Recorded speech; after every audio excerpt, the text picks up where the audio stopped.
Hello, my dear students. Again, we will continue the topic transportation, and today we will know about the heart rate, heartbeat, pulse rate, blood pressure. Okay, so in our previous classes, we have read about the heart, the circulation of the heart, and different blood vessels, etc. So first, we have used a term what is heartbeat.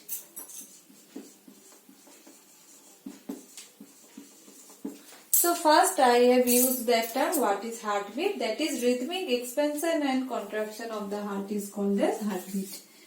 Rhythmic expansion and contraction of the heart is called as heartbeat. I am repeating, rhythmic expansion and contraction of the heart is called as heartbeat, and the expansion is called as diastole and the contraction is called as systole. The expansion is called as diastole and the contraction is called as systole.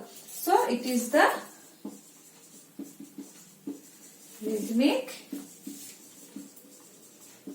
expansion and contraction of heart, H-E-A-R-T, and that expansion is called as diastole and that contraction is called another term what is systole. As I have mentioned these two terms in classes, and with the help of that contraction and expansion, blood is passing through the heart. And what is the rate of that heart? That means what is the rate of heartbeat? That is 70 to 72 per minute in adult male, but it is near about 80 per minute in adult female. Okay, so in case of adult male it is 70 to 72 per minute, and in case of adult female it is 80 per minute. So by which instrument that heartbeat can be felt? It is called as stethoscope.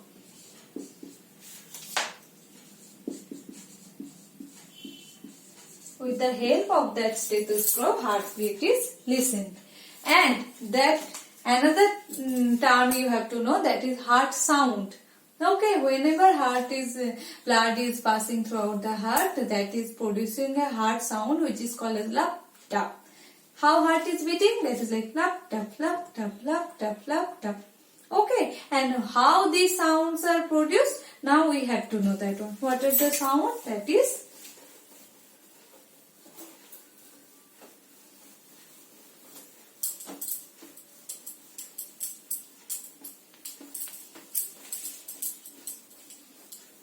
heart sound is considered as lup and tap. Okay, lup tap. When this lup sound can be produced, lup sound is produced due to closure of that atrioventricular valves which are called as bicuspid and tricuspid valve. When that bicuspid and tricuspid valve closes, that time a sound is produced which is called as lup. So due to closure of bi and tricuspid valve, a sound is produced which is called as lup. And when the tap sound is produced, due to closure of semilunar valves,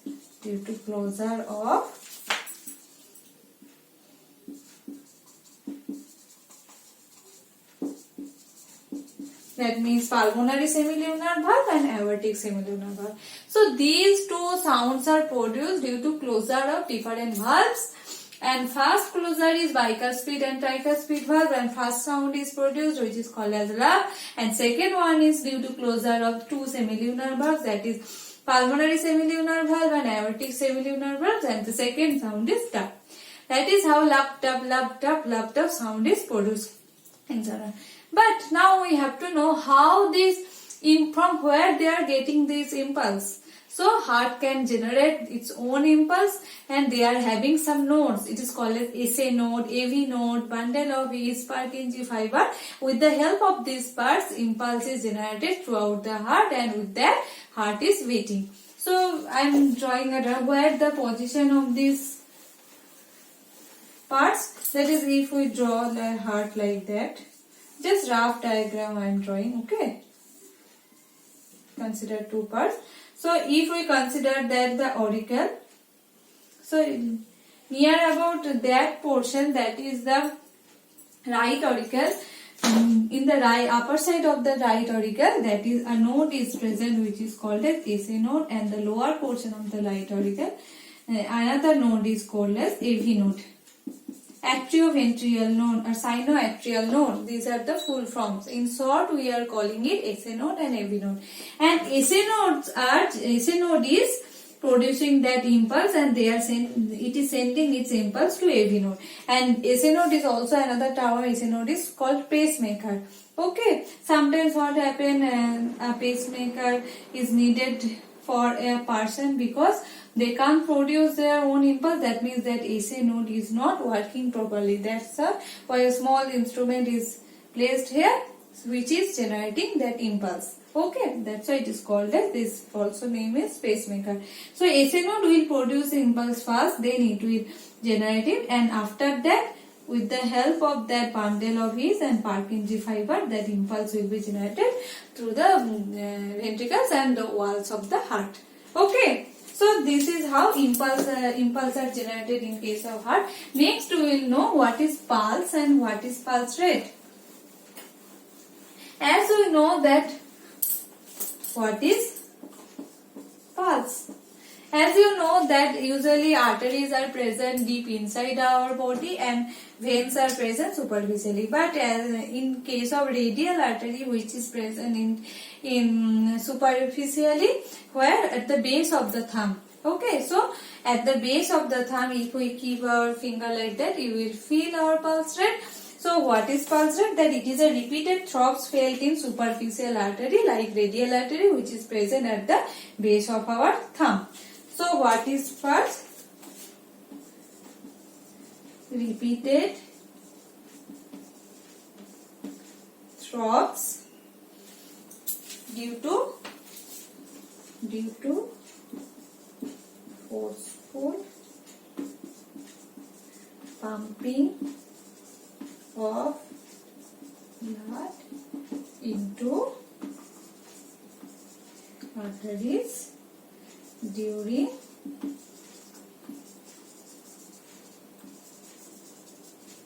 ventricular systole. So what is pulse? It is a repeated throbs. Where it is felt? Repeated throbs felt on the radial artery, which is situated at the base of our thumb. And why it is the repeated throbs are felt? Due to forceful pumping of blood into arteries during ventricular systole. Now you know that what is ventricular systole, what is auricular systole, and what does that term mean, systole and diastole. So due to that pumping of blood into arteries due to ventricular systole, it is called as pulse. Okay, and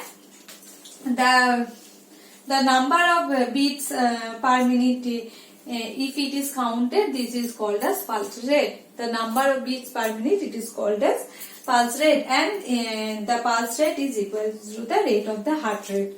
So pulse rate is equal to the heart rate. Okay, so pulse rate, now we say that pulse rate is equal to the heart rate. Okay, so now we have came to know that term, that is what is heart, and there is another term, that is cardiac cycle. What is cardiac cycle? That is consisting of one filling and emptying of the chambers of the heart. Okay, one filling and emptying of the chambers of the heart, that a continuous cycle is going on, and this cycle is called as cardiac cycle. Now we will know about the blood pressure.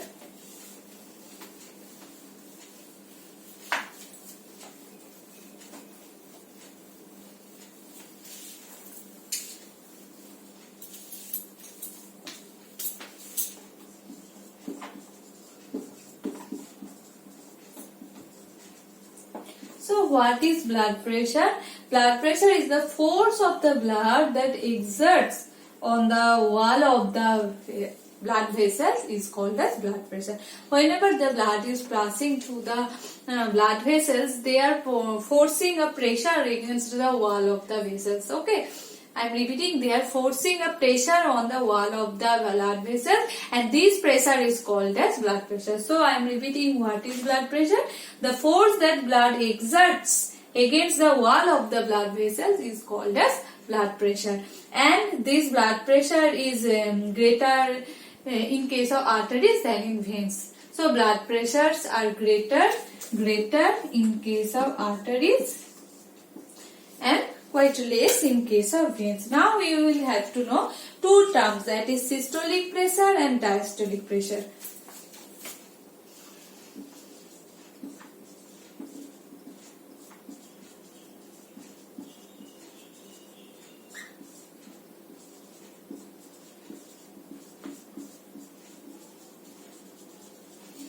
So what is systolic pressure and what is the diastolic pressure?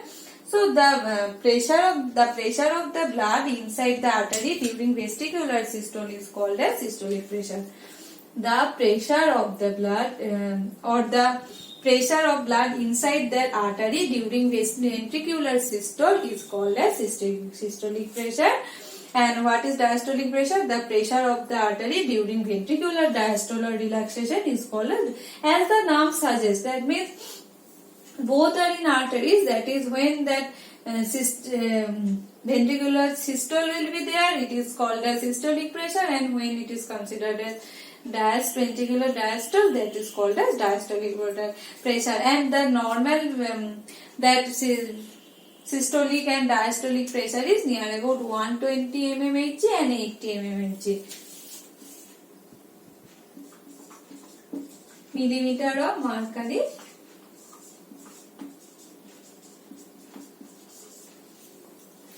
Okay, so now I am writing it. What is systolic pressure?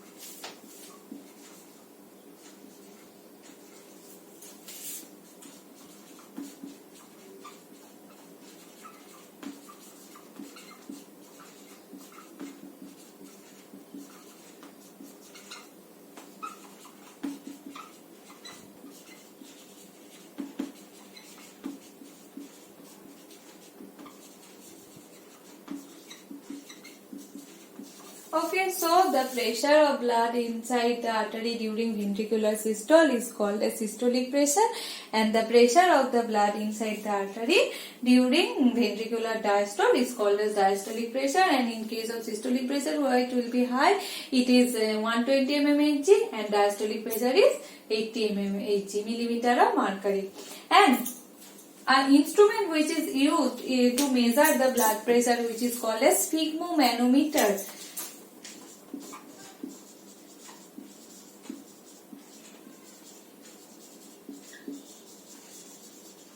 You have to remember the spelling because it is important. SPHYGMOMANOMETER.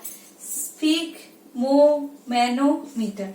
Okay. So by the instrument sphygmomanometer, blood pressure can be measured. And sometimes we are saying that the person is having high blood pressure. Sometimes we are saying the person is having low blood pressure. That means that is the normal blood pressure, and the blood pressure, the amount of systolic and diastolic pressure fluctuates, and it is if it is lower than the normal, it is called as low blood pressure, and if it is higher than the normal, it is called as high blood pressure. And high blood pressure, what will be the causes of high blood pressure? It is only one important cause is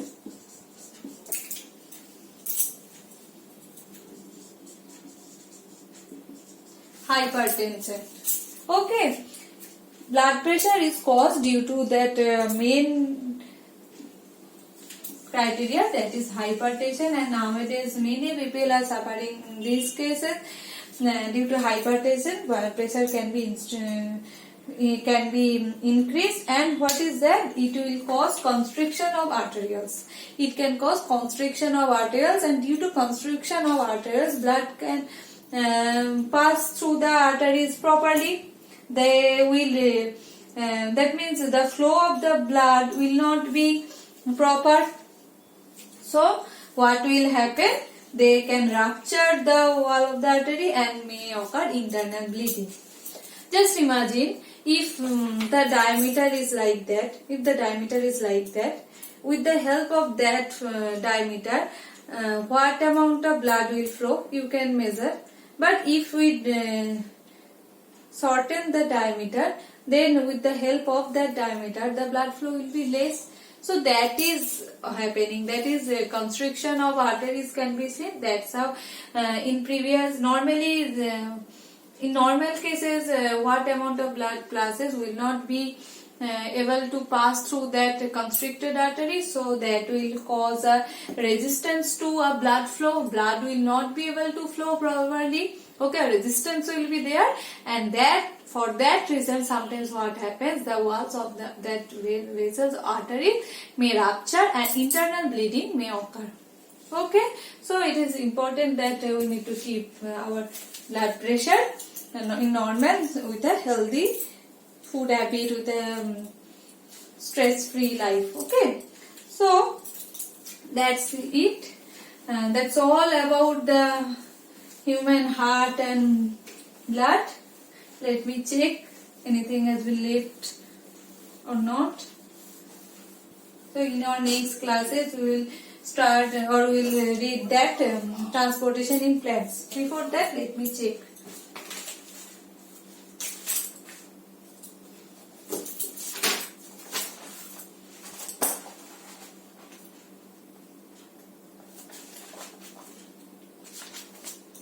Oh, only one thing is left, that is lymph. Only one thing is left, that is lymph. What is that?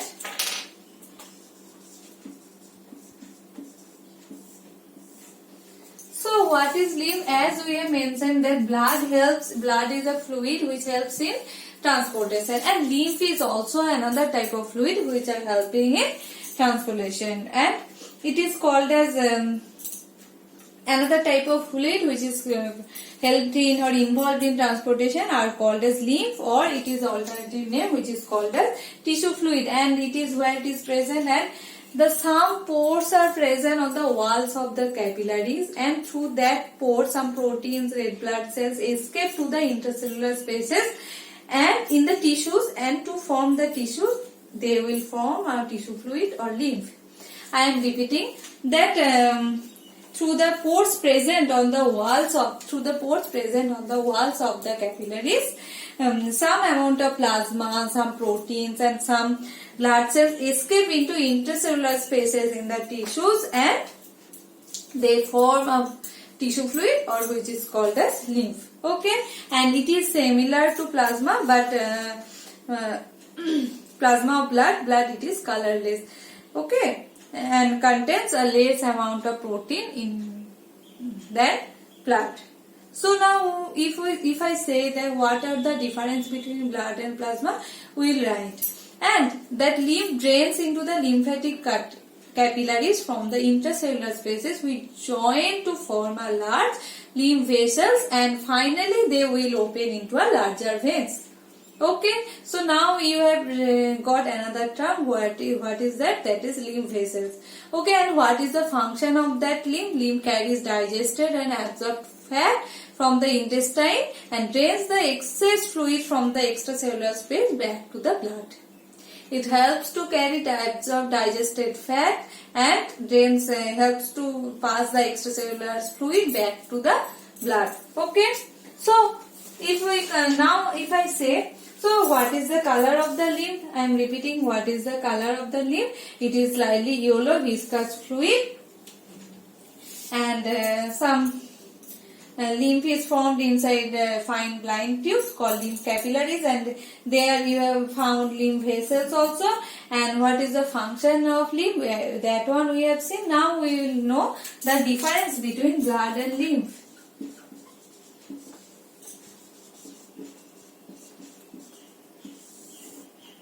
first if we consider the color of that part, so blood is red in color and lymph is usually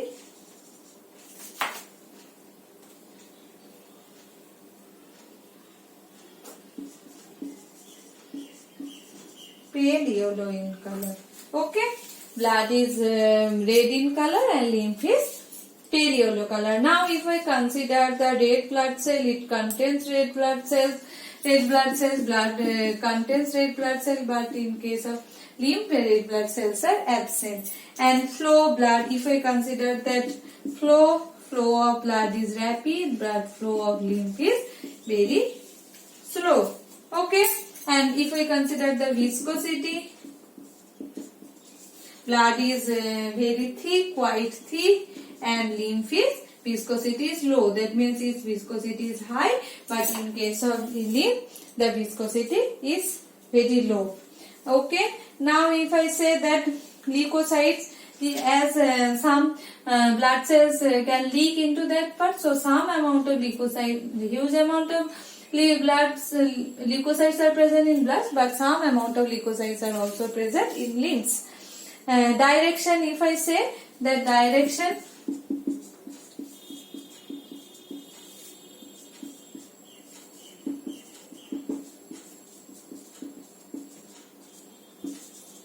in case of blood it is bidirectional, but in case of leaf it is usually unidirectional.